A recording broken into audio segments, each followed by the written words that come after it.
kill deer, plant trees, save the planet. Not as catchy as hands, face, space, but it appears to be the green mantra, especially here in Scotland. Traditional Scottish sporting estates are changing because there's money in them their hills, not in the shape of venison, burgers or trophy stags, but lots and lots of carbon-consuming trees. Now, because deer love eating young trees, there's pressure on deer managers, such as Niall Rowantree, to keep their numbers in check, and for ecologist Dr. Cathy Mayne to assess the impacts of those deer. But what if their efforts are undermined by the very people who make up the rules? So to keep our same comedy of errors, David, you and I went onto the A85 on a high-speed carriageway in Argyll, close to the village of Tyndrum. I'm coming off the corner of the deer path, and suddenly I'm free and I'm back out into the wild again. And you saw me walk down a fence onto the main carriageway and literally go like that. So all I'm doing here is walking from the Shield Bridge Deer Forest onto the Forestry Commission holding. So I'm now on the public estate. If I was a red deer stag, I can now be shot out of season and at night. I come straight back toward you for overemphasising the point. None of the things I just said apply anymore. I'm now back in a deer forest and I'm a wild free-ranging deer. You may remember us filming this fence line before. It prevents deer entering a protected site. The plant species in here are of international importance, so you'd expect the authorities to make every effort to control deer finding their way in. Now, the tragedy of this is this was filled in with tarmac in March of this year. I'm not aware, and I'm vice chair of the Deer Management Group, that there was any consultation from Forest and Land Scotland or Nature Scot that they intended to remove this deer grid and never replace it. And yet we're told by them at deer group meetings that the red deer are having an unsustainable impact on the Sunnet oak forest. Now we're doing our best with habitat monitoring, management and culling to deliver deer management out here. They tell us they can't deliver their best without shooting deer out of season and at night. And yet we've got a gate there which is supposed to be closed, and yep, we've got what should be a barrier to deer movement that has now been tarmacked over. Why would they tarmac it? What was wrong with it? Well, the old grid, I think we'll find, was the welds were starting to break in it, and like a lot of these little highland roads now, there's bigger and bigger vehicles coming down them, and you've got lorries now that are over 30 tonnes coming over this old steel grid, and I think the grid just was at the end of its working life. What I thought when we first saw it filled in was that they were going to replace it with a new grid. When it's been drawn to their attention, so far they've yet to respond as to what they intend to do. But I really think it adds insult to injury that not only is the grid gone, but we're just leaving the gate open too. Yeah. And what's happening now is that the forestry rangers are shooting deer that are literally walking down here along the road and in they go. And at this time of year, particularly it's frosty, as we've looked at before, they're spreading salt and molasses on the road. So the deer are coming down, they're browsing and grazing on the shoreline. This fence is naturally funneling them to here and into an open space that takes them into that woodland. Now, if you want people to work together, if we want to use terms like collaborative deer management, if we want to reduce the burden on the taxpayer, then we can't very well publish national documents when FLS blame the landowners outside for their deer problems and then basically come on things like this. Because this doesn't encourage people to collaborate. This encourages people to not want to work together. And it's just a joke. Disappointing. To add insult to injury, Cathy's photographed a gate at the top of this protected site that's left open. I find this unacceptable because the pressure still remains on the rest of the deer management group that somehow their actions are to blame for this site being in unfavourable condition. And I don't think as a taxpayer I'm happy to have paid for a fence to protect a commercial crop and elements of native woodland that are here that are important for the designation, to then have that being used actively as a deer trap, paying a guy to shoot deer that otherwise would be outside the fence. That doesn't make sense to me. Now, of course, it's not just deer to be found on the west coast of Scotland. There's a fabulous array of other wildlife. On our way to catch up with some hinds, we get our first look at the local otters. David was starting to doubt their existence up here. Years I've been coming here. Years. Yeah, I told you they were here. You just didn't believe me. I didn't believe you. Well, you've got them now. Yeah. So, are they successful at the moment? Are they breeding okay? The otters here, this area of Loch Sunart's one of the best areas in the west coast of Scotland, if not in the British Isles, to see otters. And yeah, in this part of Loch Sunart there's about 20 pairs. Next, we bump into some greylags along the coast road. Their numbers are becoming an issue for the crofters. There needs to be a balance between community and wildlife. So 25, 30 years ago, we probably had between 50 and 100 geese tops. We now have wintering with us, and particularly if they start culling them on newest, we can have between 400 and 600 geese here, and sometimes a little more. The problem we have is that improved grazings, which is what they're on here, and you can see the silage bales on the right, there's limited amounts of it, and the geese are competing and impacting on these grasslands, which they try and use in the spring of the year to put the sheep on when they're lambing, and then take a silage crop off. And they're not the easiest geese to cull. It's not where you can sort of flight them. We've tried, there's been a lot of time and effort, and Stevie's sort of guided a lot of guys to try and do it, and the success that we have is quite limited. An awful lot of the geese here are shot with a rifle, far less a shotgun. And every year the numbers just seem to be doubling. Best calibre for goose? Well, we try various calibers, to be honest. The problem at the moment is we can't sell them. Why can't you sell them? It's prohibited. You're not allowed to sell geese. I didn't know that. So I mean, if we could, then it would offset some of our costs of managing them. Because in the next month or so, we'll need to shoot 300 or 400 geese at least.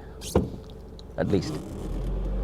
Maybe we'll discover the best calibre for geese on another visit, but it's unlikely to be as big as the round Cathy and Stevie will be using on the hinds this afternoon.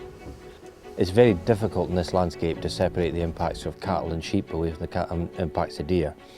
So what I try and do is keep the deer population on Ben Heand to around about 90 adult hinds.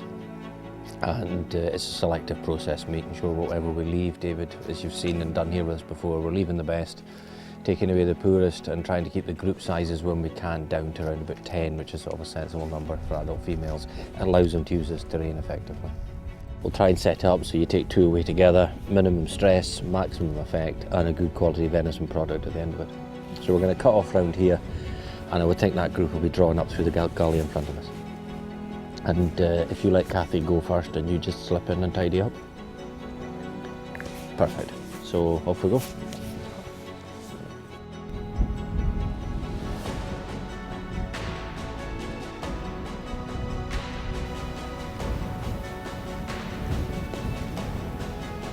Part of this is a numbers exercise. So we need to take about at least 5 adult hinds out of this group over the next few weeks. She's clocked you, so just take her through the shoulder, Stevie on the calf. Oh. Yeah, she's got her, the hinds up tumble, the calf's standing looking back. Needs to shot the calf in the neck. Okay, now hold your horses. Right hand group coming onto the top. David, get on them on the camera. Yeah, oh, they're moving now. They're moving now. Yep, she's not going to stop you. Niall hopes that another shot will present itself, but he's happy to have got those two, by stalkers with very different levels of experience, which he always takes into account. You've got one end of the spectrum where you've got people that are cutting venison, that are saying to people that are going out stalking deer, shoot them in the head or neck.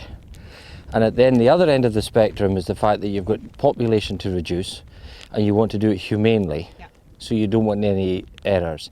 And in that situation there, you've got a guy that shot thousands of deer.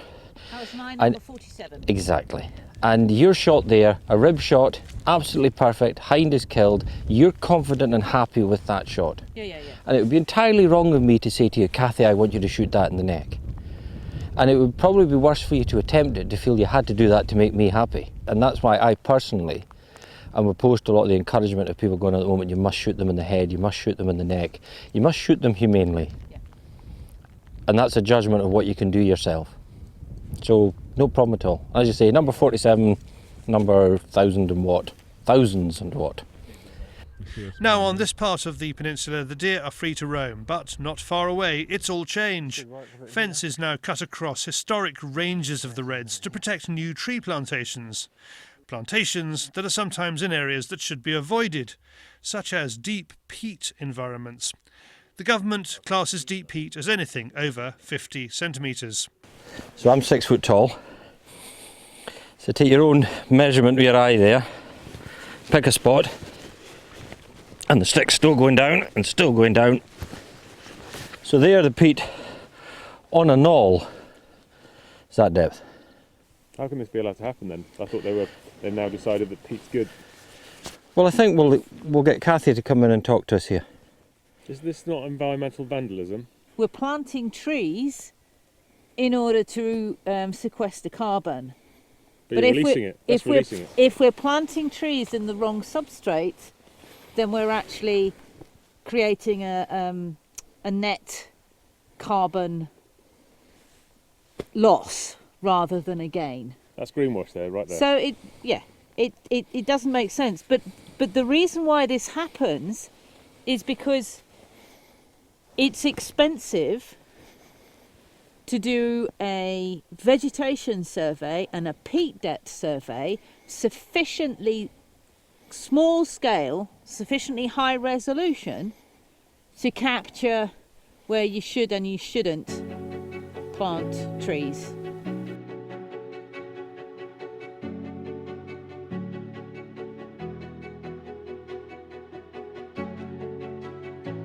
To emphasise the point, we are now on bogland near Fort William, where Cathy is monitoring peat depth.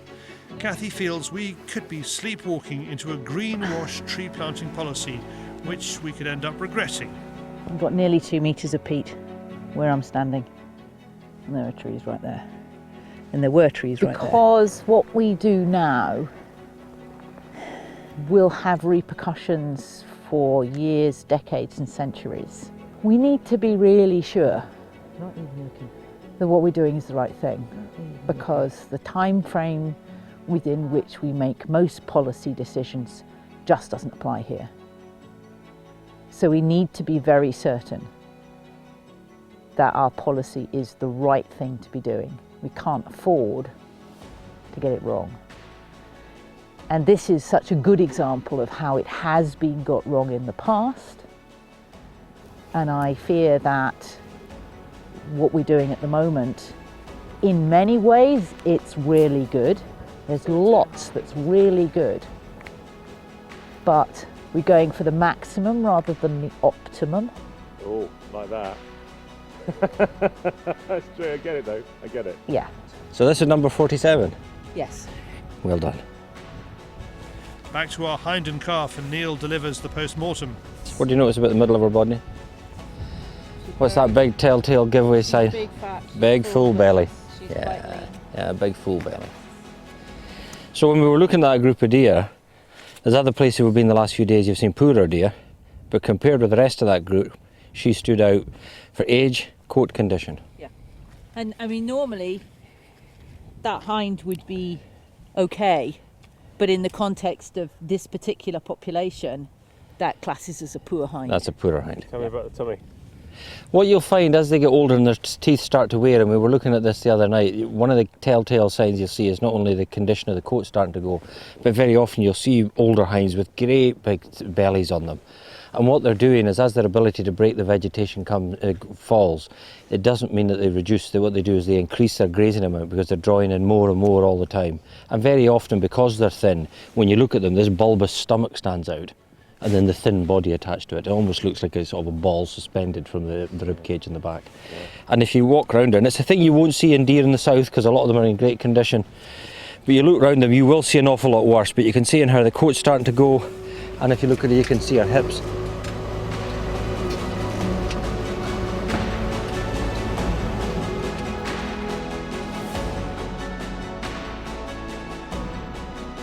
It's been another fascinating trip to see Niall, Cathy and Stevie. They're witnessing a shift in Scottish land use.